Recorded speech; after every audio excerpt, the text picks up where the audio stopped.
புதூர் அருள்மிகு மாரியம்மன் திருக்கோவில் திருக்குட நன்னீராட்டு பெருஞ்சாந்தி பெருவிழா. ஆயிரக்கணக்கானோருக்கு அன்னதானம் வழங்கினர். கோவை காசி புதூர் அருள்மிகு மாரியம்மன் திருக்கோவில் திருக்குட நன்னீராட்டு பெருஞ்சாந்தி பெருவிழா வெகு விமரிசையாக நடைபெற்றது. யாகசாலையில் 6 கால யாகங்கள் நடத்தி கோவில் கோபுரம் மற்றும் ராஜகோபுர கலசங்களுக்கு புனித நீர் ஊற்றப்பட்டு கும்பாபிஷேகம் நடைபெற்றது. இதில் சுற்றுவட்டார பகுதியிலிருந்து ஆயிரக்கணக்கான பக்தர்கள் கலந்து கொண்டு சுவாமி தரிசனம் செய்தனர். தொடர்ந்து அனைவருக்கும் மகா அன்னதானம் நடைபெற்றது.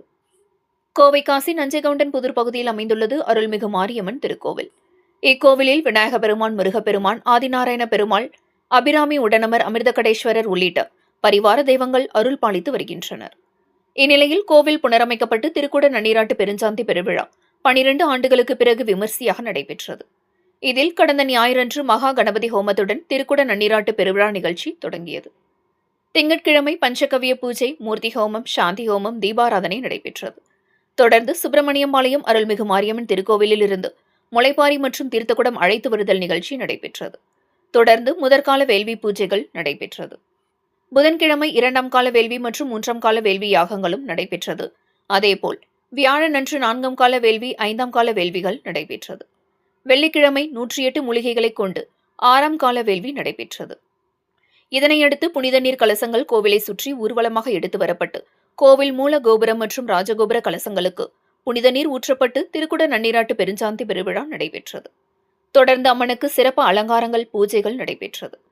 கும்பாபிஷேகத்தில் கலந்து கொண்ட அனைவருக்கும் ட்ரோன் மூலம் புனித நீர் தெளிக்கப்பட்டது. கும்பாபிஷேக பூஜைகளை கோவை ஸ்ரீ சாஸ்தா விஷ்ணு திருக்கோவில் சிவா மகாரத்னம் மோகன் குருக்கள் குழுவினர் மற்றும் திருக்கோவில் அர்ச்சகர் சிவகுமார் ஆகியோர் நடத்தி வைத்தனர். இறுதியாக கொங்கு ஜமாப் நண்பர்கள் குழுவினர் ஜமாப் இசை நிகழ்ச்சி மற்றும் ஒயிலாட்டம் நடைபெற்றது.